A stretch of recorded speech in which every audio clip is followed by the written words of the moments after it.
अनिताचा नवरा बाहेरून आला आणि त्याने हातातली पिशवी त्याने किचनमध्ये असलेल्या अनिताला नेऊन दिली. अनिताने ती लगेच आडोशाला ठेवून दिली. किचनमध्ये संध्याकाळच्या स्वयंपाकाची मदत करणाऱ्या आशाताईंच्या नजरेतून हे काही सुटले नाही.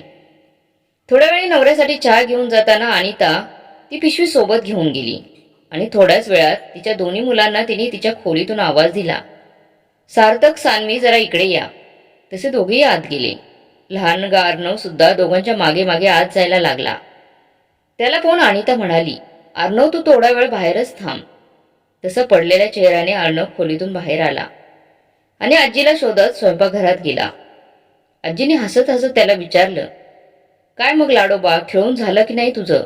भूक लागली असणार ना तुला? थांब, मी साखर तूप पोळी देते तुला. ते नाही, मला जे दाल शाक दादा खात आहे ना ते पाहिजे, अर्णव म्हणाला. आता मात्र आशाताईंना खूप वाईट वाटलं. नवऱ्याने आणलेला खाऊ अर्णवला द्यायला लागू नये म्हणून ती खोलीत जाऊन मुलांना खाऊ घालते हे तर एव्हाना त्यांना कळलेच होते. त्याचं त्यांना खूप वाईट सुद्धा वाटायचं. आपली सख्खी मुलगी स्वतःच्या सख्ख्या भावाच्या मुलासोबत अशी वागते यावर त्यांचा विश्वास बसत नव्हता. आणि शिवाय 3 वर्षाचा अर्णव खाऊन खाऊन किती खाणार आहे? पण त्यांना काहीच बोलता येत नव्हतं, कारण त्यांना आणि सार्थकला आता अनिताच्या घरी राहण्याशिवाय काही पर्याय नव्हता. अनिता जसं ठेवेल तसं त्यांना राहावं लागणार होतं.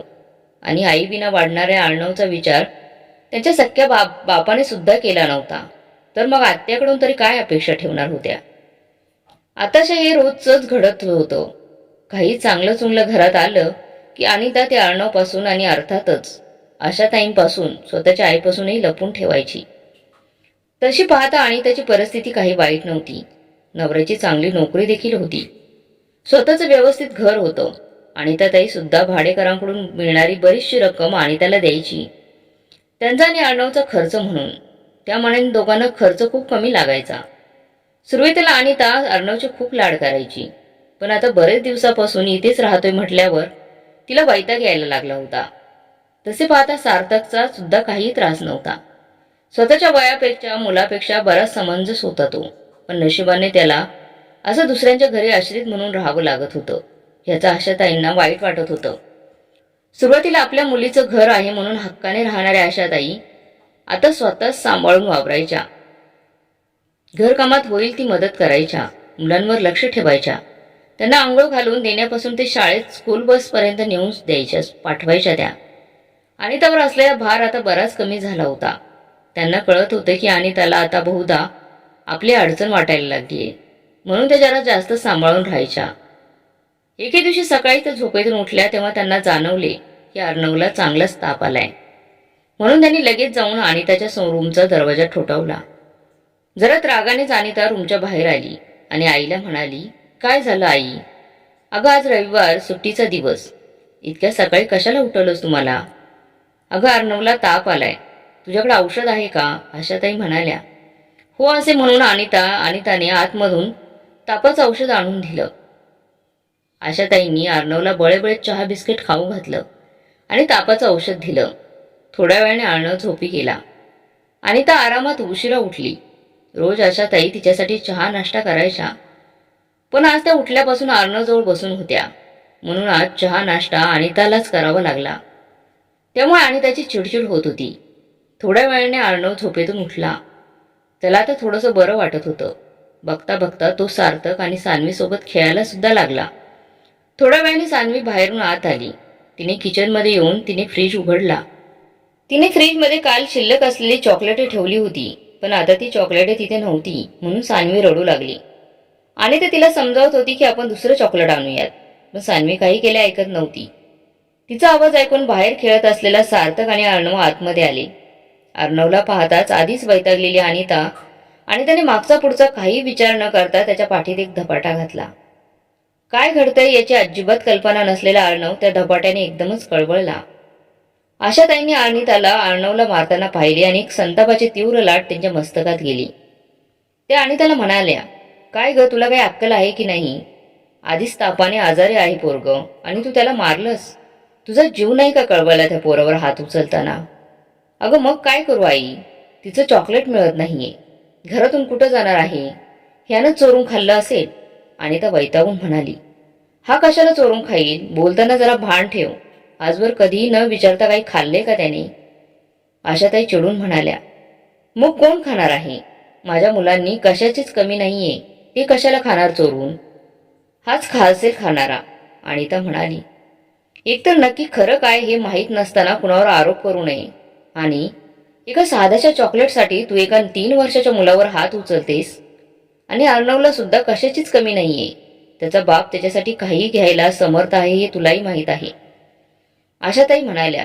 अच्छा, म्हणूनच याला असं आमच्या भरवशावर सोडून मजा करतोय ना दुसऱ्या बायको बरोबर. आणि आम्ही आमचं सोडून त्याच्या मुलाला पोसत बसायचं. अनिता सुद्धा आता रागात बोलत होती. तुम्ही त्याला फुकटात पोसत नाही आहात. मी माझी पेन्शनची रक्कम आणि घर भाड्यातून मिळालेले पैसे तुला देते ना. आशाताई म्हणाल्या. तुला तू माझी आई आहेस. तुझ्या पेन्शनवर आणि पैशांवर आणि घर भाड्यावर मुलगी म्हणून माझाच अधिकार आहे. त्या हिशोबाने ह्याला तर फुकटात वागवते आहे ना मी. अनिता वैतागून म्हणाली. मला विश्वास बसत नाही की तू माझीच मुलगी आहेस, जिला मी एवढ्या लाडाकोडात वाढवली. हे पांग फेडलंस तू. माझा मुलगा वाईट वागला म्हणून तुझ्याकडे आधारासाठी आली मी. आणि तू सुद्धा या आईविना पोराशी अशी वागतेस. स्वतःच्या मुलांकडून अशी अपेक्षा मी कधीच केली नव्हती. कदाचित मीच तुम्हाला संस्कार देण्यात कमी पडले असेल. आशाताई म्हणाल्या. आई, लहानशा गोष्टीवरून वाद जाऊ नकोस. आज रविवार आहे, जरा निवांत राहू दे आजचा दिवस.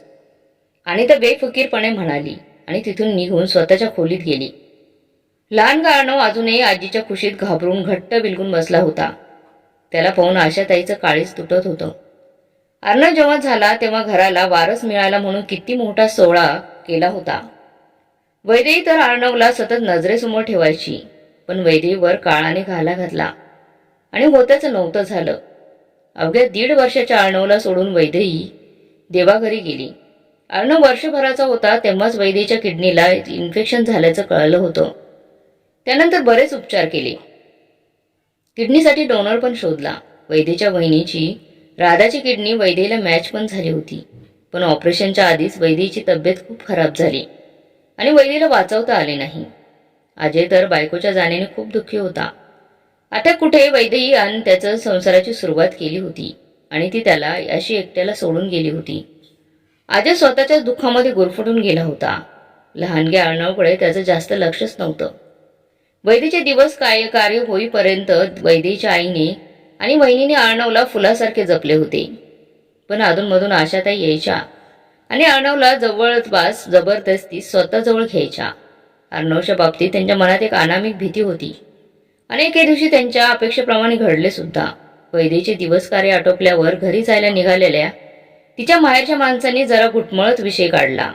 सर्वात आधी वैदेहीची आई म्हणाली. आशाताई, झालं ते खूपच वाईट झालं. माझ्या लेकीच्या जाण्याने आयुष्यभराचं दुःख माझ्या वाट्याला आलं. तुम्ही सगळं तुमची सून गमावलीत. पण यात सगळ्यात जास्त वाईट कुणासोबत झालं असेल तर ते अर्णव सोबत. जन्मल्यावर आईचा सहवास जराही नाही भेटला त्याला. आई विना पोर कसं राहील याचीच काळजी वाटते. तुमची काही हरकत नसेल तर माझी एक विनंती आहे. काय? आशाताईंनी शासकपणे विचारलं. मी अर्णवला माझ्यासोबत घेऊन जाऊ का? मी आणि राधा त्याची काळजी घेऊ. जरा मोठा झाला की तुम्ही घेऊन जाऊ हवं तर, वैदेहीची आई चाचरत म्हणाली. यावर अतिशय रागाने आशाताई म्हणाल्या. मला वाटलेच होते की तुमची नजर माझ्या नातवावर आहे, म्हणूनच इतके दिवस त्याला अजिबात सोडत नव्हत्या. तो आमच्या घराचा वारस आहे. त्याला का म्हणून आम्ही तुमच्यासोबत पाठवू? माझा मुलगा समर्थ आहे अर्णवला सांभाळायला. तुम्ही त्याची काळजी नका करू. हे बघा, तुम्ही चुकीचं समजताय. तो खूप लहान आहे. सध्या त्याला खूप जपावं लागेल. तुमच्या एकटीच्याने नाही होणार म्हणून म्हणते मी. हवं तर तुम्ही सुद्धा अधूनमधून येत जा आणि तो जरा मोठा झाला की त्याला घेऊन जा. पण यावेळी त्याला खूप जपायला हवं. वैदेहीची आई जवळपास काकुळतीला येत होती. तुमच्या बोलण्याचा अर्थ मला कळणार नाही असं समजू नका. मला माहिती नाही तुमच्या मनात काय आहे ते. तुम्हाला तुमच्या या वान सुनेसाठी बाळ हवंय म्हणून तुम्ही माझ्या नातवावर नजर ठेवून आहेत ना. ही कळण्या इतकी मी भोळी नाही. माझ्या घराचा वारस मी तुम्हाला देईल असं स्वप्नातही विचार करायचा नाही. आशाताई फणकाराने बोलल्या. आशाताईंचे बोलणे वैदेहीच्या वहिनीच्या म्हणजेच राधाच्या जिव्हारी लागले. तिच्या डोळ्यात टचकन पाणी आलं. ती तिथून निघून बाहेर अंगणात गेली. पाठोपाठ वैदेहीचा भाऊ विजय सुद्धा बाहेर आला आणि तिची समजूत काढू लागला. वैदेहीच्या आईने मात्र एक शेवटचा प्रयत्न म्हणून अजयकडे पाहिले आणि म्हणाल्या, अजयराव, तुम्ही तरी समजून घ्या. अर्णवला आता आपल्या सगळ्यांचीच गरज आहे. आपण हवं तर सगळे मिळून त्याची काळजी घेऊ. यावर अजय खिन्नतेने म्हणाला, तुमचं म्हणणं मला कळतंय, पण आई सुद्धा बरोबर बोलतीये. आम्ही सुद्धा अर्णवची काळजी चांगली घेऊ शकतो. तुम्ही काळजी करू नका. माझ्या आणि वैदेहीच्या बाळाला मी काहीच कमी पडू देणार नाही. आता मात्र वैदेहीच्या आईचा नाईलाज झाला होता. खिन्न मनाने त्या तिथून बाहेर पडल्या. बाहेर आल्यावर राधाला पाहिले आणि त्या म्हणाल्या, राधा, तू त्यांचं बोलणं मनाला लावून घेऊ नकोस. नाही आई, त्या बोलले याचं मला वाईट वाटलं नाही. आजकाल हे ऐकण्याची सवय झाली आहे मला. पण वाईट त्या लहान जीवासाठी वाटते. कसा राहणार तो आईशिवाय? त्याच्या आजीचं सुद्धा वय झाले. त्या कशा सांभाळणार त्याला? आणि अजय दादा कितीही म्हटलं तरी पुरुषच आहेत ना. आईच्या मायेने कसं सांभाळणार आहे ते त्याला? म्हणता म्हणता राधाच्या डोळ्यात पाणी आले. वैदेहीची आई सुद्धा मुलीच्या आठवणीने सैरबैर झाली होती. पहिल्या बाळणपणात माहेरी पाठवा म्हणून खूप विनंती केली होती त्यांनी. पण वैदेहीच्या सासूबाईंना म्हणे त्यांचा वारस त्यांच्या घरीच जन्मायला हवा होता. मग वैदेही बाळणपणात माहेरी येऊच शकली नाही. वैदेहीने बाळाच्या येण्याचे खूप स्वप्न पाहिले होते. मुलगा झाला तर अर्णव आणि मुलगी झाली तर आनंदी हे नाव तिने आधीच विचार करून ठेवले होते. पण नियतीच्या समोर कुणाचे काहीच आले नाही आणि वैदेही तिचं मातृत्व जगण्याच्या आधीच या जगातून निघून गेली. आशाताई आणि अजयने नकार दिल्याने वैदेहीच्या माहेरचे लहानग्या अर्णवला सोबत घेऊन जाऊ शकले नाहीत. सुरुवातीला मोठ्या जोशात येऊन आशाताईने अर्णवची जबाबदारी घेतली. पण त्याच्या वयाच्या मानाने त्यांना ती जबाबदारी व्यवस्थित झेपत नव्हती. लहान बाळाचे आंघोळ घालणे, त्याला खाऊ घालणे, त्याच्या तब्येतीला जपणे, त्याला खेळवणे एवढे करून त्या फार थकून जायच्या. त्यामध्ये अजयला स्वतःच्या दुःखातून बाहेर यायचं नव्हतं. म्हणून त्याच्याकडून अर्णवला सांभाळण्यात आशाताईंना काहीच मदत होत नव्हती. एका क्षणी तर त्यांच्या डोक्यात विचार सुद्धा तरळून गेला की अर्णवला काही दिवसांपुरते वैदेहीच्या माहेरी पाठवले असते तर बरं झालं असतं. पण आपल्या घराण्याचा वारस असं त्यांच्या घरी ठेवणं ही कल्पना सुद्धा त्यांना करवत नव्हती. म्हणून मग त्यांनी अजयचे दुसरे लग्न लावून द्यायचे ठरवले. तसे त्यांनी नातेवाईकांना सुद्धा सांगितले की एखादी मुलगी सुचवा म्हणून. अजयने तर सुरुवातीला नकारच दिला. पण आशाताईंनी वारंवार विचारल्यावर त्याने अर्णवसाठी म्हणून त्याने होकार दिला. मग 2-4 मुली पाहून झाल्यानंतर कल्पना त्यांच्या पसंतीस उतरली. कल्पना एका साधारण घरातली मुलगी होती. म्हणूनच अजयसारख्या बीजवर त्यांनी एका मुलाच्या बापाला द्यायला तिचे घरचे लगेच तयार झाले. अजय दिसायला सुद्धा चांगला, रुबाबदार आणि परिस्थितीने संपन्न होता. नोकरी सुद्धा चांगली होती. त्यामुळे त्याच्या लग्नाला फारशी अडचण येणार नव्हतीच. बीजवर आणि एका मुलाचा बाप असला तरीही दोन्हीकडची पसंती पार पडली आणि एका चांगल्या मुहूर्त पाहून दोघांचेही साधेपणाने लग्न लावून दिले. कल्पना सून म्हणून आशाताईंच्या घरात आली. सुरुवातीला तिने घरच्यांची मने जिंकण्याचे बरेच प्रयत्न केले. आशाताई तर लगेच तिच्यावर प्रसन्न झाल्या आणि घराची आणि अर्णवची सगळी जबाबदारी तिच्यावर सोपून मोकळ्या झाल्या. हळूहळू अजय सुद्धा वैदेहीच्या आठवणींना मागे ठेवून कल्पनाच्या प्रेमात अखंड बुडाला. काही झालं तरी तो पुरुषच. कल्पना सुद्धा अर्णवला छान सांभाळत होती. लहानग्या अर्णवला कल्पनाचा लळा लागला होता. अशातच एके दिवशी अजयने सांगितले की तो आणि कल्पना 8 दिवसांकरिता बाहेर फिरायला जाणार आहे. अशा त्यांना बरं वाटलं की अजय आता त्याच्या संसारात रुळतो आहे. म्हणून त्याने 8 दिवसांपुरती घरादाराची आणि अर्णवची जबाबदारी सहर्ष स्वतःच्या खांद्यावर घेतली आणि दोघांना बाहेर फिरायला पाठवले. वय झाल्याने आणि बऱ्याच दिवसांपासून कामाची सवय नसल्याने त्यांना आता कठीण जात होतं जरा. पण 8 दिवसांचा प्रश्न असल्याने त्यांनीही निभावून नेले. 8 दिवसांनी अजय आणि कल्पना परत आले. पण या 8 दिवसात अजयमध्ये बराच फरक पडला होता. अजयच्या बोलण्यात आता फक्त कल्पनाचाच उच्चार व्हायचा. सुरुवातीला ऑफिसवरून आला की अर्णवला जवळ घेऊन बसणारा आणि आईशी गप्पा मारणारा अजय आता ऑफिसमधून आला की सरळ किचनमध्ये कल्पना जवळ जाई आणि जेवण आटवलं की लगेच बेडरूममध्ये. त्याच्या विश्वात आता जणू कल्पना आणि फक्त कल्पनाच महत्त्वाची होती. त्यामुळे आता कल्पना सुद्धा घराच्या कामात आणि अर्णवला सांभाळण्यात कुचराई करू लागली. घरकामात सुद्धा ती आशाताईकडून मदत घ्यायला लागली. बरीच कामे ती तशीच पडून द्यायची आणि दुपारी आराम करायला खोलीत जाताना आशाताईला सांगायला लागली की मी झोपायला जाते. मी उठेस तोपर्यंत भांडी घासून घ्याल का, अशी तशी कामं आशाताईंना सांगायला लागली. आशाताईने तिला मदत करायला काहीच हरकत नव्हती. पण तिच्या सांगण्याची पद्धत मात्र त्यांना रुचायची नाही. सुरुवातीला अर्णव रडल्यावर लगेच त्यांच्या जवळ जाणारी कल्पना आता तो रडून रडून दमून जायचा तरी त्याला लवकर जवळ घ्यायची नाही. आशाताईंना हा बदल लक्षात आला होता. पण दोघांचा नवीन नवीन संसार आहे हा विचार करून त्यांनी दोघांनाही तसं बोलून दाखवलं नाही. पण आताच्या कल्पना आणि अजयच्या लग्नाला 6 महिने झाले तरी कल्पनाचे वागणे तसेच होते. आता अर्णव सुद्धा 2 वर्षांचा झाला होता. त्याचा पहिला वाढदिवस वैदेहीच्या आजारपणामुळे साजरा केला नव्हता, म्हणून त्याचा दुसरा वाढदिवस मोठ्या धूमधडाक्यात करायचा विचार होता आशाताईंचा. तसे त्यांनी अजयजवळ बोलूनही दाखवले. पण कल्पना मध्येच म्हणाले की अर्णव अजून लहान आहे, त्याला वाढदिवस म्हणजे काय ते सुद्धा कळत नाही. मग मोठा वाढदिवस करण्यात काय अर्थ आहे? त्यापेक्षा तू जरा मोठा झाला की करूयात की मोठा वाढदिवस. अजयने सुद्धा कल्पनाच्या होला हो करत घरातल्या घरात वाढदिवस करायचे निश्चित केले. आशाताई मनातल्या मनात नाराज झाल्या, पण अजयसमोर त्या काही बोलले नाहीत. एवढा आपल्या शब्दाला फारशी किंमत उरलेली नाही हे त्यांना कळलं होतं. शेवटी अर्णवचा वाढदिवस घरातल्या घरातच साजरा केला गेला. लहानग्या अर्णवला तर काहीच कळत नव्हतं, पण आशाताईंना मात्र आपल्या नातवाला सावत्र वागणूक मिळायला लागली हे लक्षात आलं होतं.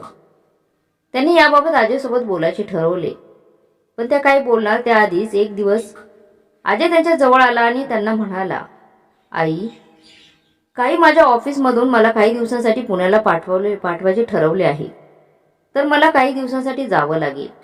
मी कल्पनाला सांगितले आहे तयारी करायला. पुढच्या 8 दिवसातच निघावं लागेल. हो का? फारच कमी दिवस राहिले आहेत तयारी करायला. पण किती दिवसांकरता जावं लागेल त्याची कल्पना आहे का? म्हणजे मी सुद्धा त्या हिशोबाने तयारी करेल. अर्णवसाठी पण बरेच सामान घ्यावे लागेल, आशाताई म्हणाल्या. तसं कल्पनाने अजयला काहीतरी इशारा केला आणि अजय चाचरतच आईला म्हणाला, आई, मी काय म्हणतो, फक्त काही दिवसांचाच प्रश्न आहे, तर फक्त मी आणि कल्पनाच जाऊन येतो. तू अर्णवला घेऊन घरी थांब, म्हणजे फक्त काही दिवसच. आता मात्र आशाताईंना स्वतःच्या कानावर विश्वास बसत नव्हता. त्या अजयला म्हणाल्या, म्हणजे तू मला आणि अर्णवला इथे राहायला सांगतो आहेस का? हो, म्हणजे अर्णव आता एवढा सुद्धा लहान नाही आणि एरवी तूच सांभाळतेस ना त्याला. मग काय हरकत आहे ना, आणि तिथे नवीन जागेत ॲडजस्ट व्हायला वेळ लागणार मला. अच्छा, सगळ्यांना तिथे घेऊन जाणं सध्या तरी ठीक वाटत नाही मला, अजय म्हणाला. अरे पण अर्णव इतक्या लहान वयात आई वडिलांना सोडून कसं राहणार? मी सुद्धा तुमच्या दोघांशिवाय एकटी त्याला कशी सांभाळणार? एवढं वय सुद्धा नाही राहिलं माझं आता, आणि स्वतःच्या पोटाच्या गोळ्याला सोडून कसं काय राहवलं जाईल रे तुला? आणि काय ग कल्पना, तुला सख्खा मुलगा नसता तर अशी सोडून गेली असतीस का त्याला माझ्याजवळ? आशाताई संतापून म्हणाल्या. आता मात्र कल्पनाने लगेच डोळ्याला पदर लावला आणि मोठमोठ्या रडवलेल्या आवाजात म्हणाली, मी आजवर इतकं केलं तरी शेवटी मला सावत्र म्हणूनच हिणवलं ना ह्यांनी. रोज रोज राबते मी या घरासाठी. सख्या आईने केलं नसतं एवढं केलंय मी अर्णवसाठी. तरी पण काही कमी जास्त झालं की शेवटी माझंच नाव खराब. शेवटी काही उपयोग नाही एवढा जीव लावून माझा. मग लगेच अजय तिच्याजवळ जाऊन तिला सावरत म्हणाला, अगं कल्पना, रडू नकोस. तू खरंच खूप केलंस घरासाठी आणि आमच्या सगळ्यांसाठी. कोणाला नसली तरी मला तुझी खूप काळजी आहे, कदर आहे. मग आईकडे पाहून म्हणाला, आई, कल्पनाने किती केलं ग घरासाठी. वैदेही गेल्यावर आपल्या सगळ्यांनाच हिनेच सांभाळून घेतलं ना. आता काही दिवस तिला जरा मोकळं जगायचं आहे. जबाबदाऱ्यांच्या ओझातून निघून थोडं निवांत व्हायचं आहे, तर काय चुकलं तिचं? आणि कल्पना नव्हती तेव्हा सांभाळले ना तू सगळे घरदार, आणि अर्णवला सुद्धा. मग आता काही दिवसांचा तर प्रश्न आहे, तेवढं तर होईलच तुझ्याच्याने. आशाताई त्याला काही बोलणार त्याआधीच कल्पना डोळ्याला पदर लावून तिच्या खोलीत निघून गेली आणि अजय पण तिच्या मागे मागे तिथून निघून गेला. आता मात्र आशाताईंना खूप दुःख झालं. अजय इतकं बदलेल ह्याची त्यांना कल्पना सुद्धा नव्हती. त्यानंतर 1-2दा अजून त्यांनी अजयला समजावून सांगण्याचा प्रयत्न केला, पण त्याने काही ऐकले नाही. 8 दिवसांनी तो आणि कल्पना घरादाराची आणि अर्णवची पूर्ण जबाबदारी आशाताईंवर टाकून निघून गेले सुद्धा. आता मात्र घर रिकामे आणि लहानगा अर्णव दोघांनाही पाहून त्यांना रडू येत होतं. 2 दिवस तर त्या कशातरी अर्णवला पोटाशी धरून कशातरी राहिल्या. पण अर्णवला आता कल्पना आणि अजयची सवय असल्याने तो आता पूर्ण वेळ आशाताई जवळ राहत नव्हता. सतत चिडचिड आणि रडरड सुरूच होती. मग आशाताईंनी त्यांच्या मुलीला म्हणजेच अनिताला फोन केला आणि तिला सगळ्या परिस्थितीची जाणीव करून दिली. अनिताला हे ऐकून खूप वाईट वाटले. आशाताईंनी अनिताजवळ काही दिवसांकरता तिच्याकडे येऊन राहण्याची इच्छा बोलून दाखवली. काही दिवसाचा प्रश्न असल्याचे वाटून अनिताने सुद्धा मोठ्या उत्साहाने आईला तिच्याजवळ राहायला बोलवलं. पण काही दिवसांकरता गेलेला अजय वर्ष सरत आलं तरी पण परतला नव्हता. तो फक्त फोन करून आईची आणि अर्णवची ख्याली खुशाली विचारायचा. म्हणून आताशा अनिता सुद्धा या जबाबदारीला कंटाळली होती. आजच्या घटनेने आशाताईंना अर्णवच्या भविष्याबाबत काळजी वाटायला लागली होती.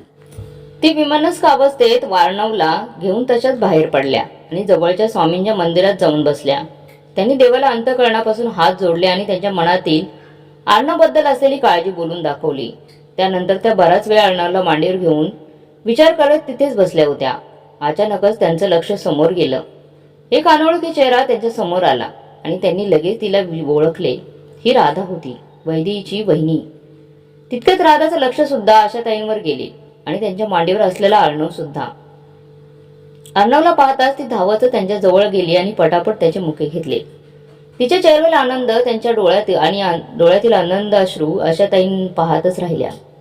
राधाने त्याला मिठीत घेऊन त्याचे खूप लाड केले. मग तिचे लक्ष आशाताईंवर गेले.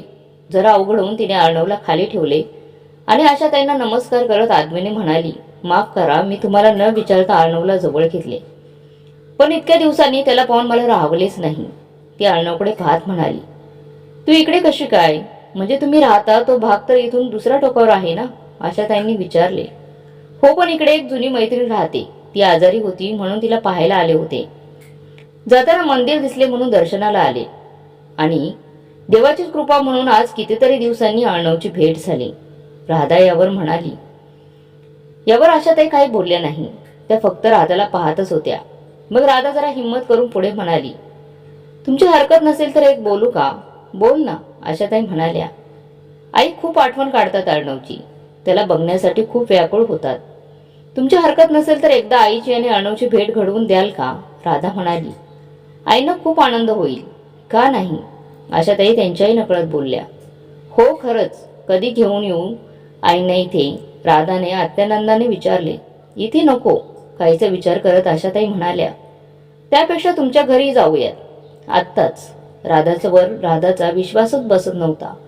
पण अर्णवला थोड्या वेळासाठी का होईना त्याच्या आजोळी जाता येईल म्हणून राधाने लगेच रिक्षा बोलवली आणि तिघेजण तिच्या घरी जायला निघाले.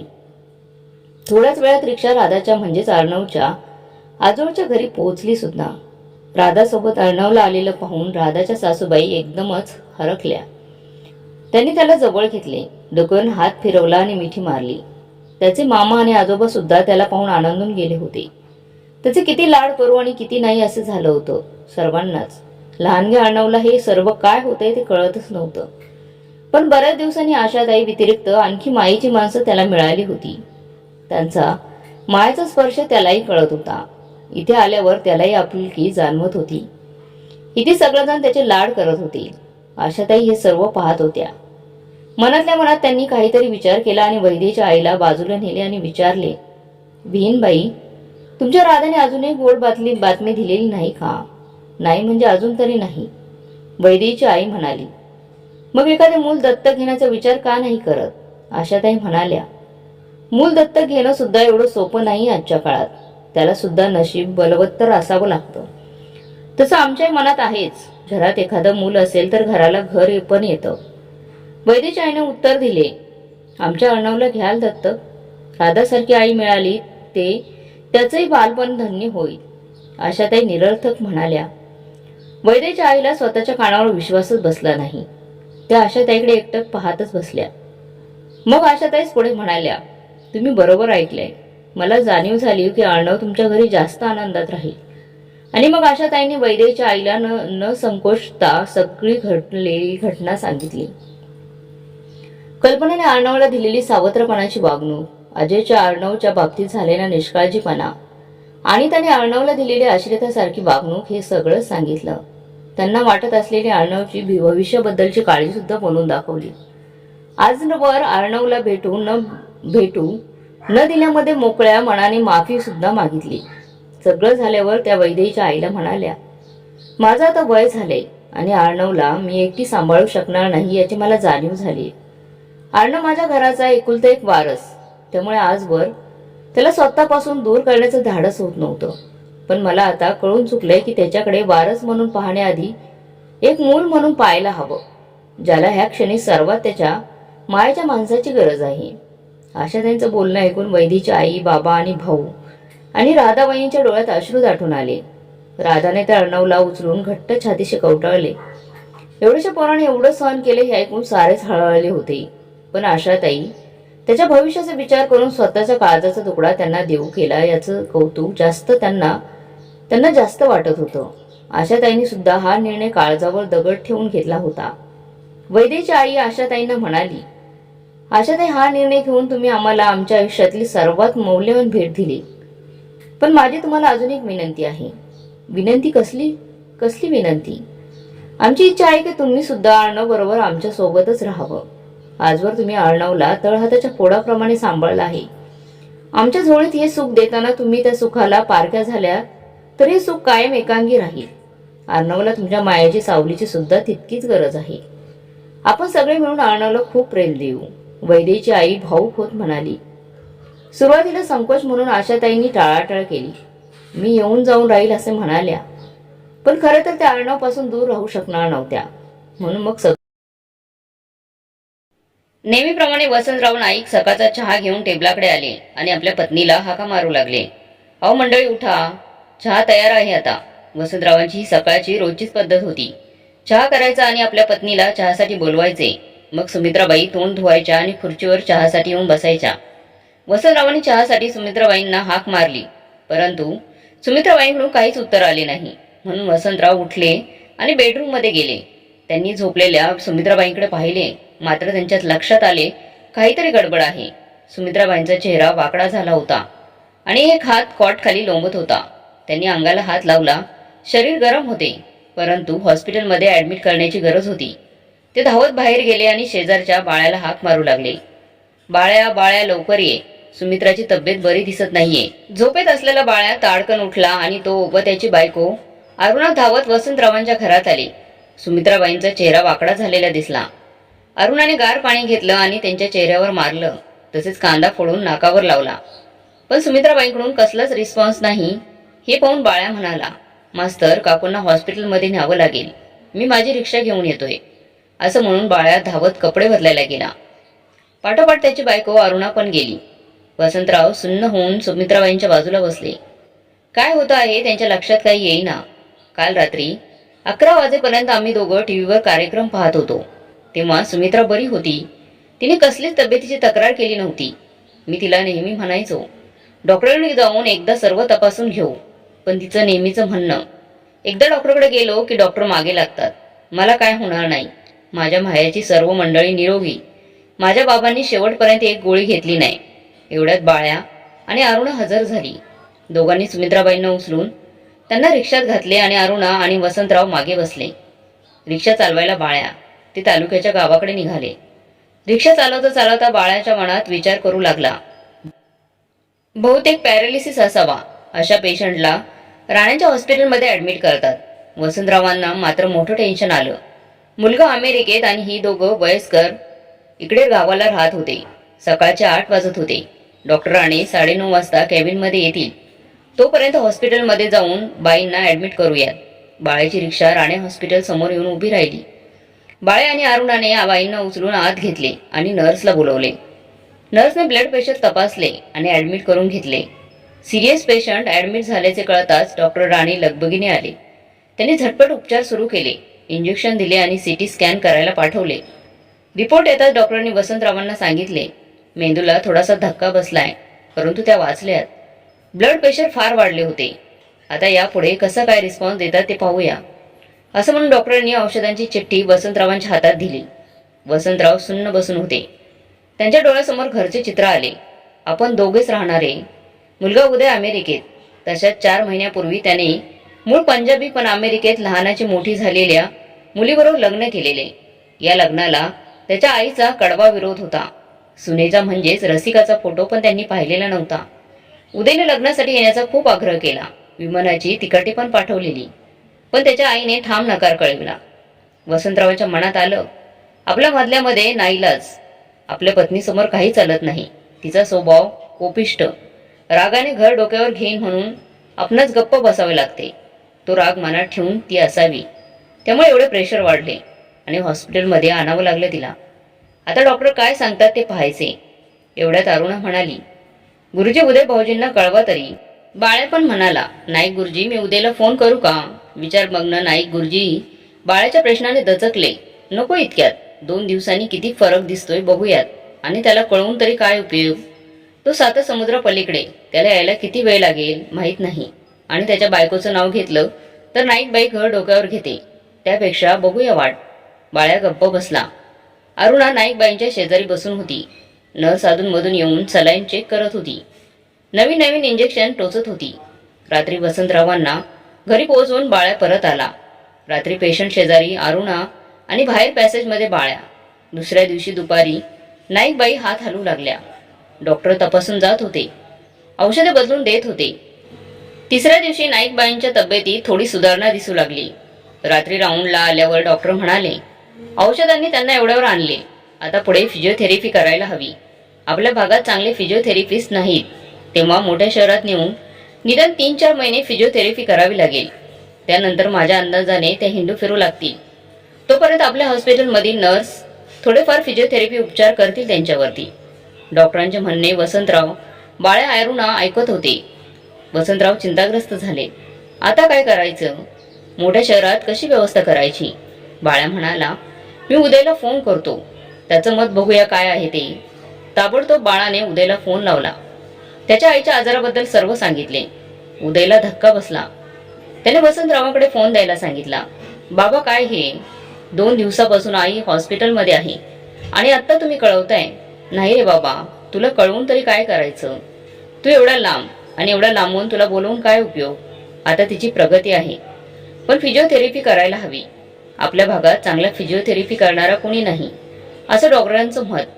पुण्या मुंबईत न्यायला सांगत आहेत. बघू काहीतरी. तुझ्या मामांना कळवितो. बघूया ते काय सोय करतात का काय. उदय उत्तरला, बाबा मी तुम्हाला 1 तासात फोन करतो. असं म्हणून उदयने फोन ठेवला. 1 तासानंतर उदयचा बाळ्याला फोन आला. बाळ्या, माझी पत्नी रसिका उत्तम फिजिओथेरपिस्ट आहे. अमेरिकेतील मेडिकल कॉलेजमधली डिग्री होल्डर आहे. ती येथील मोठ्या हॉस्पिटलमध्ये फिजिओथेरपिस्ट म्हणून काम करते. त्यांच्यातील आधुनिक तंत्र तिला माहिती आहेत. त्यामुळे माझ्यापेक्षा तिचाच तिथं जास्त उपयोग आहे. म्हणून ती उद्या भारतात यायला निघते आहे. परवा दुपारपर्यंत ती गोव्याला पोहोचेल आणि संध्याकाळी राणी हॉस्पिटलमध्ये. सध्या माझं एक प्रोजेक्टवर काम चालू आहे. त्याचा हेड मी आहे. त्यामुळे कमीत कमी 2 महिने मला रजा मिळणार नाही. पण रसिकाला मिळू शकेल. तेव्हा बाबांना सांग काळजी करू नका. रसिका परवा संध्याकाळपर्यंत तिथे पोहोचेल. बाळाने उदयचे सर्व बोलणे वसंत मास्तरांच्या कानावर घातले. वसंत मास्तरांनी डोक्याला हात लावला. या सुमित्राला मी सांगितलं होतं, एकदा मुलं परदेशात गेली म्हणजे परके झाले समजा. त्या आईवडिलांना विसरून जातात. आता हा आमचा मुलगा उदय आईच्या आजारपणात आपण स्वतः यायचं सोडून बायकोलाच पाठवत आहे. तिची भाषा पंजाबी आणि लहानपणापासून अमेरिकेत वाढलेली. तिला काय सुमित्राची अवस्था कळेल. त्यापेक्षा मी उदयच्या मामाला फोन करतो. त्याच्याकडे मुंबईत काय व्यवस्था होते ते बघूया. वसंतरावांनी आपल्या मेवण्याला मुंबईला फोन लावला आणि सुमित्राची सर्व परिस्थिती सांगितली. मेवण्याने आपली जागा खूप लहान आहे आणि सुनेचे बाळंतपण जवळ आल्याने काही सोय करता येणार नाही असं सांगितलं. वसंत मास्तर काळजीत पडले. त्यांनी आपला पुतण्या मोहन जो पुण्यात असतो त्याला विनंती केली. त्याने पण नन्नाचा पाडा लावला. डॉक्टर राणेंच्या हॉस्पिटलमधील नर्स तिला जमेल तशी ट्रीटमेंट देत होती, पण त्यामुळे थोडाही फरक पडत नव्हता. बुधवारी सायंकाळी 5 वाजता डॉक्टर राणेंच्या हॉस्पिटलमध्ये एक 27-28 वर्षांची उंच देखणी स्त्री प्रवेश करती झाली. आल्याला तिने सुमित्रा नाईक यांच्या रूमची चौकशी केली. नर्सने रूम दाखवताच ती त्या रूममध्ये आली. पेशंट बरोबर अरुणा बसली होती. समोरच्या कॉटवर बाळ्या आणि वसंतराव बसले होते. तिने आत येताच वसंतरावांच्या पायाला हात लावून नमस्कार केला. बाबा, मैं रसिका, आपकी बहू, उदय की पत्नी. वसंतराव बघतच राहिले. ही आपली सून एवढ्या लांबून आली. त्याच्या मनात आले, उदयच्या मनाने ही मुलगी खूपच उजवी आहे. उंच, गोरी, स्मार्ट. बाळ्याकडे पाहत ती म्हणाली, आप बाळाजी हे शायद. अरे अरुणा, बराबर है. बाळ्या धडपडत उठला. हो मी बाळ्या आणि ही माझी बायको अरुणा. ठीक है, मैं अभी पेशेंट को देखती हूँ. तिने सुमित्राबाईंच्या दंडाला हात लावला. मग डोळे उघडून पाहिले, हात उचलून पाहिला, पाय उचलून पाहिला, मग बेड शेजारील चार्ट पाहिला. मग ती वसंतरावाकडे वळून म्हणाली, मी डॉक्टर साहब से मिलके आती हूँ. असं म्हणून ती रिसेप्शनिस्टकडे गेली आणि डॉक्टर साहेबांना भेटण्याची तिने विनंती केली. रिसेप्शनिस्ट मंदा या स्त्रीच्या व्यक्तित्वामुळे बुजून गेली आणि तिने तातडीने तिला आत पाठवले. नमस्ते डॉक्टर, मैं रसिका नाइक, सुमित्रा नाम की औरत आपके हॉस्पिटल में एडमिट है. मैं उनकी बहू अमेरिका से आई हूँ. डॉक्टर गड़बड़ी ने म्हणाले, बैठिए, कब आया है आप? मैं 5 मिनट पहले आई हूँ. उनकी तबीयत के बारे में पूछना चाहती हूँ. सुमित्रा नाइक अब खतरे से बाहर है, मगर उनकी लेफ्ट साइड पर लकवा आया है. दवा के साथ उनको फिजियोथेरेपी की जरूरत है, इसलिए मैंने उनको किसी अच्छे फिजियोथेरेपिस्ट से इलाज करने को कहा है. डॉक्टर, मैं तो अमेरिका में एक बड़े हॉस्पिटल में फिजियोथेरेपिस्ट का काम करती हूँ और अब एडवांस ट्रीटमेंट में जानती हूँ. मेरे साथ मैंने इक्विपमेंट्स और दवाइयाँ लाई हूँ. तो अच्छा हुआ आप पेशेंट को घर ले जाकर उनका इलाज कर सकते हैं. मैं उनको कल ही डिस्चार्ज देता हूँ. थँक्यू डॉक्टर म्हणून रसिका बाहेर आली. वसंतरावांना म्हणाली, बाबा, मैंने डॉक्टर साहब से बात की है. माँ जी को कल डिस्चार्ज मिलेगा और कल से मैं घर पर इनका इलाज कराऊंगी. अभी कोई डरने की बात नहीं है. आज की रात मैं हॉस्पिटल में रहूंगी और आप सब लोग घर जाएंगे. ये अरुणा भी बहुत थक गई होंगी. 4 दिन से उसे ठीक नींद नहीं मिली होगी. इसलिए बालाजी, आप सबको घर लेकर जाओ और खाली आप कल सुबह आए तो हम माँ जी को घर लेकर जाएंगे. अरुणा म्हणाली, अहो पण तुम्हाला कसं जमेल इथे? इथे ओळख पण नाही कोणाची तुमची. कौन कहता है मेरी पहचान नहीं है? अभी मंदा और हॉस्पिटल स्टाफ मेरे पहचान का है. चलो मंदा से पूछते हैं. रसिका अरुणाचा हात पकडून नर्स मंदाकडे गेली. तेव्हा मंदाच काय, पण सर्व नर्सचे तिच्याशी अनेक वर्षांची ओळख असल्यासारखं त्या बोलू लागल्या.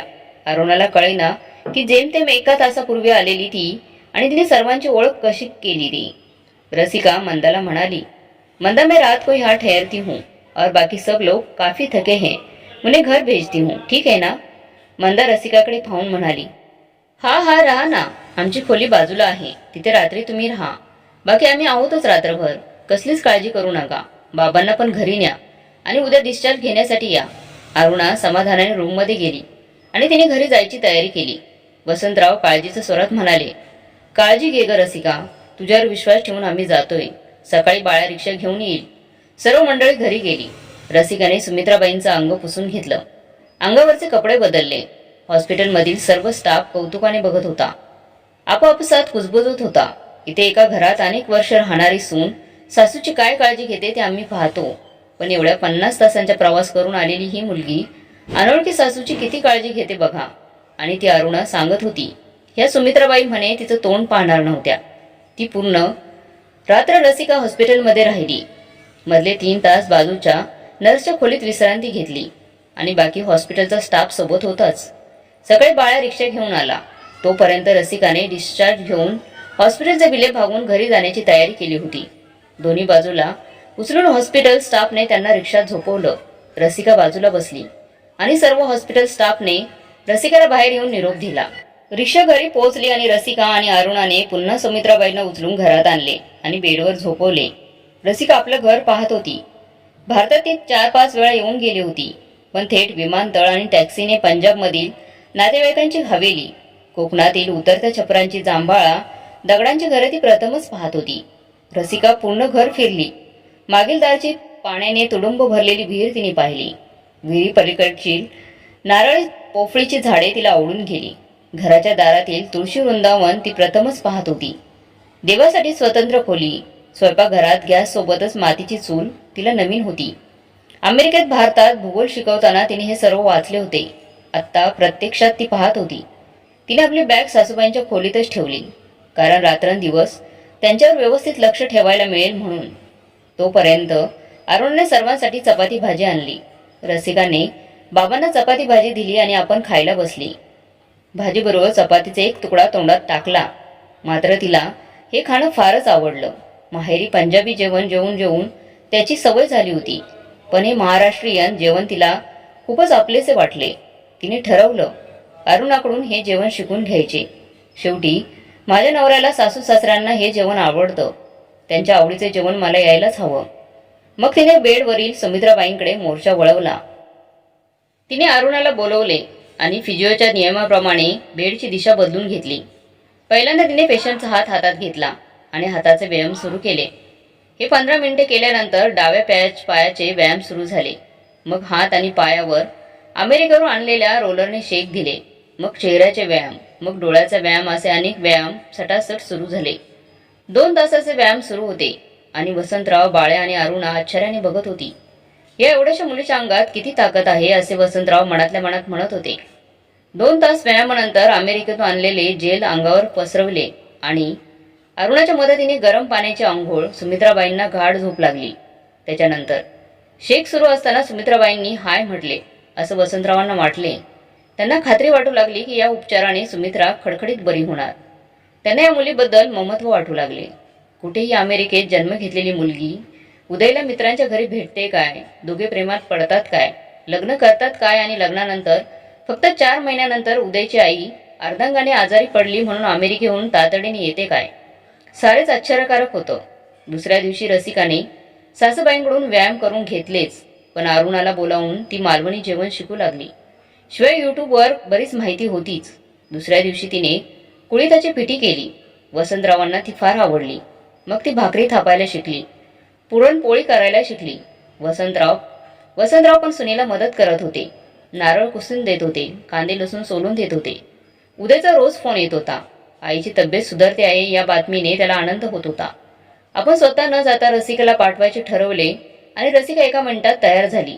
त्याचे त्याला खूप बरं वाटत होतं.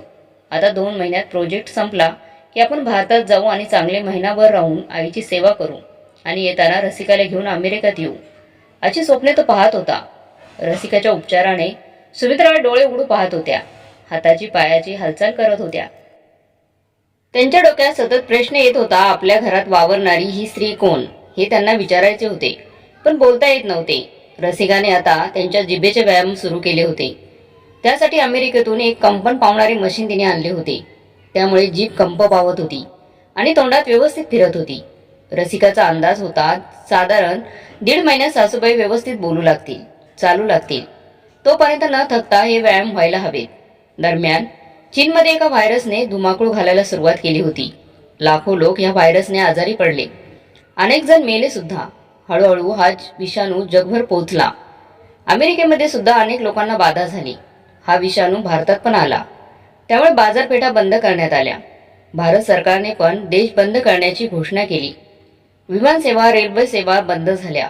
उद्या अमेरिकेत आणि रसिका भारतात अशी परिस्थिती झाली होती. तेव्हा विमानसेवा बंद होण्याच्या मार्गावर असताना उदय रसिकाला सांगत होता, भारतातून लवकर निघ, नाहीतर तू तिथेच अडकशील.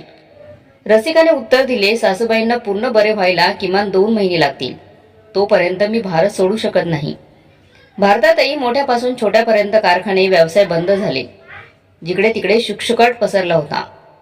हातावर पोट असलेल्या माणसांचे खूप हाल झाले होते.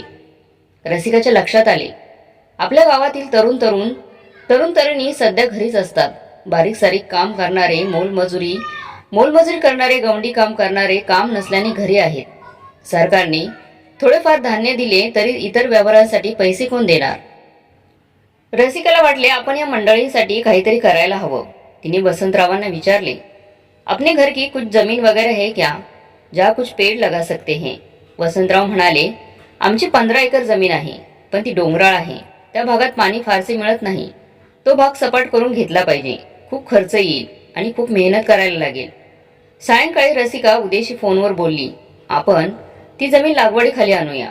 खूप खर्च येईल. तुझं मत काय आहे. उदय म्हणाला, तू बघून तर ये. आईबाबांची इच्छा पण आहे त्या जमिनीवर काही लागवड व्हावी, पण त्यांना ते शक्य झाले नाही. नाहीतरी या लॉकडाऊनमुळे तू तिथेच आहेस. पैशांची काळजी नाही, पण कितपत जमेल ते पहा. दुसऱ्या दिवशी रसिकाने बाळे आणि अरुणाला बोलवले. तिने तिची कल्पना त्यांना सांगितली. 15 एकर जमिनीची पाहणी करूया. सायंकाळी सर्वांनी जागा पाहिली. त्यावर खूप रानटी झाडे होती. जमीन डोंगर उतरणीवर होते. मोठमोठे खडक होते. जवळपास पाणी कुठेच नव्हते. प्लॉटवर जायला व्यवस्थित जागा नव्हती. बाळा रसिकाला म्हणाला, भाभी, इथे आंबे लावणे कठीण आहे, कारण पाणी जवळपास नाही. पण डोंगर उताराला काजू कलमे लावता येईल. त्याला फारसे पाणी लागत नाही. तसेच साग आणि बांबूची लागवड करता येईल. अर्थात खर्च खूप येणार. सायंकाळी रसिकाने उदयच्या कानावर हे घातले. आपल्याला एकट्याला एवढी मेहनत आणि लक्ष देणे जमणार नाही, पण यातील 5 एकर जमीन बाळ्या आणि अरुणाला देऊ. नाहीतरी तुला ते भावासारखेच आहेत. सर्व खर्च आपण करू, पण बाळ्या सर्व काम करून घेईल. हे उदयला आवडलं, तसेच वसंतरावांना पण खूप आवडले. बाळ्या आणि अरुणाला मग आणखीनच उत्साह आला. नाहीतरी त्यांच्याकडे काहीच जमीन नव्हती. लॉकडाऊनमुळे बरेच कामगार घरीच होते. त्यांना पण रोजगार मिळावा आणि आपले कामही व्हावेत हा हेतू होता. बाळ्याने 2 जेसीबी मागवले आणि 15 दिवस प्लॉटभर फिरवून जमीन साफ करून घेतली. तोपर्यंत पाऊस जवळ आला होता. रसिका आणि बाळ्या वेंगुर्ल्यात फळ संशोधन केंद्रात जाऊन नवीन जातीची काजू कलमे पाहून आले. बाळ्या रसिकाला म्हणाला, भाभी, ह्या वर्षी बांधकामे बंद आहेत, त्यामुळे दगड खाणीवरील दगड पडून आहेत. आपल्याला निम्म्या दराने मिळतील ते घेतले तर कंपाऊंड करून टाकू, म्हणजे गुरांपासून बचाव. रसिकाने मान्यता दिली. दुसऱ्या दिवसापासून जवळच्या दगडखाणीतून दगड येऊन पडू लागले. गावातील कामाशिवाय बसलेल्या गवंड्यांना बोलावून कंपाऊंड करणे सुरू झालं. 6 गवंडी आणि 10 मदतनीस राबू लागले.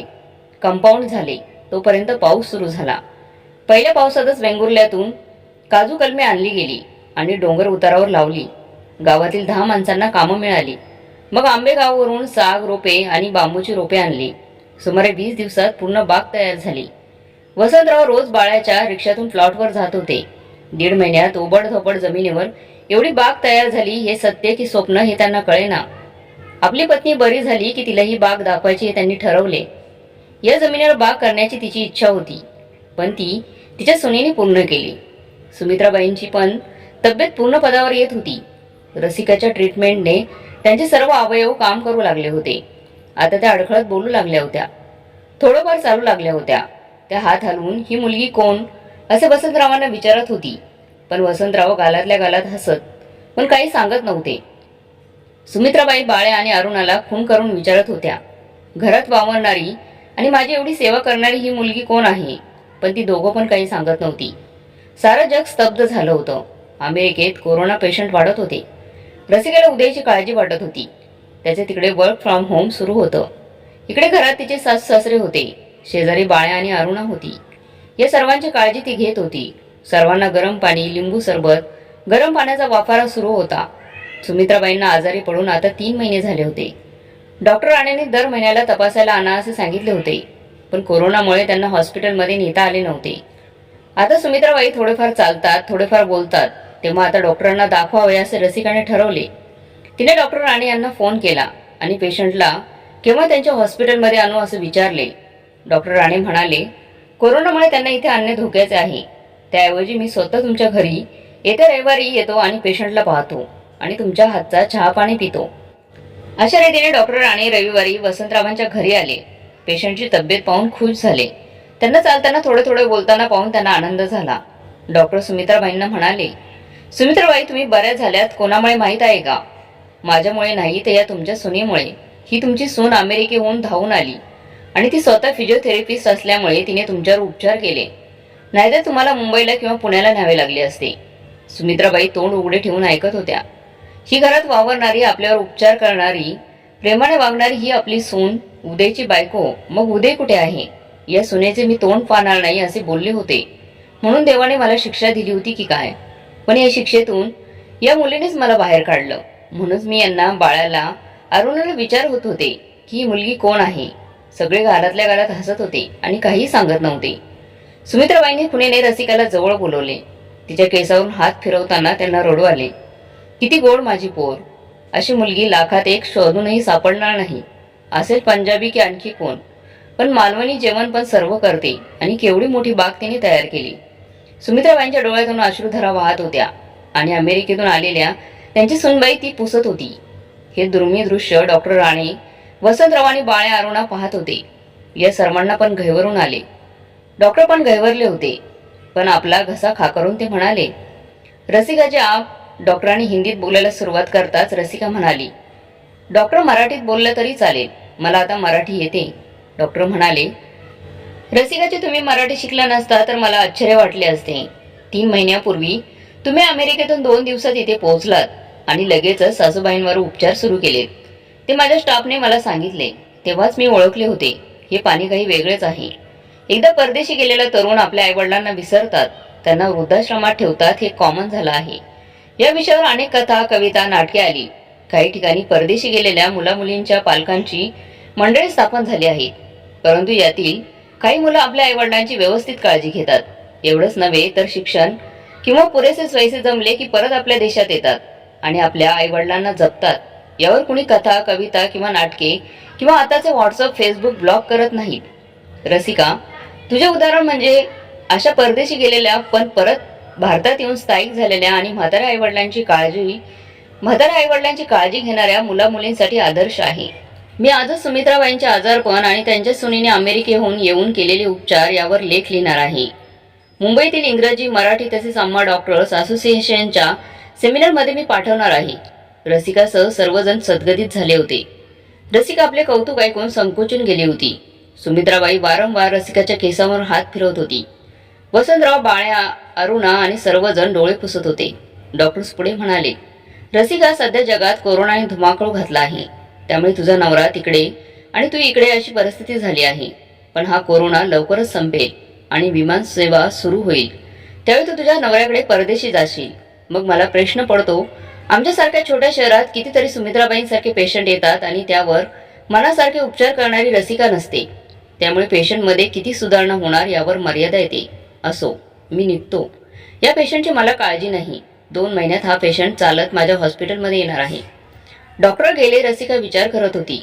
डॉक्टर म्हणाले ते खरे आहे. माझ्या सासूबाईला मिळाली तशी ट्रीटमेंट इथल्या पेशंटला मिळायला हवी. या छोट्या शहरात कुशल फिजिओथेरपिस्ट यायला तयार नसतात आणि इथल्या लोकांना मोठ्या शहरात जाणं जमत नाही. मला वाटतं माझी ती गरज आहे. शिवाय माझ्या सासू सासऱ्यांना माझी आणि उदयची गरज आहे. आम्ही मोठ्या कष्टाने मोठी बाग उभी केली आहे. त्यावर लक्ष देणं गरजेचं आहे. मी इथे राहू शकेन तसे आईबाबांना, पण मी भारतात राहिले तर आनंदच होईल. पण उदयचं काय? त्याची नोकरी, त्याचे करिअर, काहीतरी विचार करायला हवा. त्या रात्री फोनवर रसिका उदयशी याबद्दल भरभरून बोलली. उदयला पण पटत होते, पण नेमके काय आणि कसे करायचे याचा विचार सुरू झाला.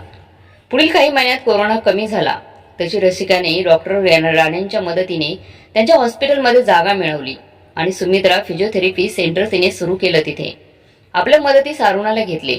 इतर घरची आणि बागेची काम पाहणारा बाळ्या होताच. 2 वर्षात बागेतील झाडांना जोर धरला. दुसऱ्याच वर्षी काजू कलमांना भरघस काजू लागले. वसंतरावांनी सुमित्राबाईंना नेऊन बाग दाखवली. तेव्हा या ओसड जमिनीवर आपल्या सुनेने जे नंदनवन उभे केले ते पाहून त्यांचा सुनेचा त्यांना अभिमान वाटला. आंतरराष्ट्रीय विमान सुरू होताच उदय घरी आला.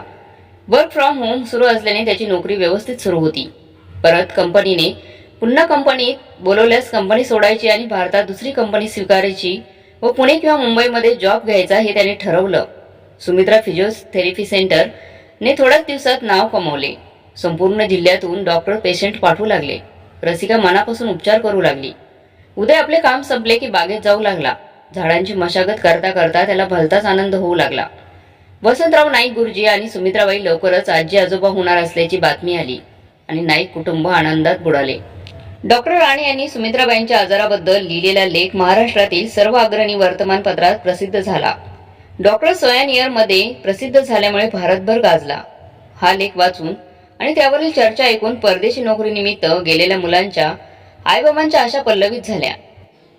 आपल्याला पण रसिकासारखी सून मिळावी आणि तिने नवऱ्याला परत आपल्या देशात आणावे म्हणून ते प्रार्थना करू लागले. तर मग मित्रमैत्रिणींनो, रसिकाने केलेली कामगिरी आणि तिने सासूची घेतलेली काळजी तुम्हाला कशी वाटली कमेंट बॉक्समध्ये नक्की कळवा. आणि ही कथा आवडली असेल तर लाईक, शेअर, सबस्क्राईब नक्की करा.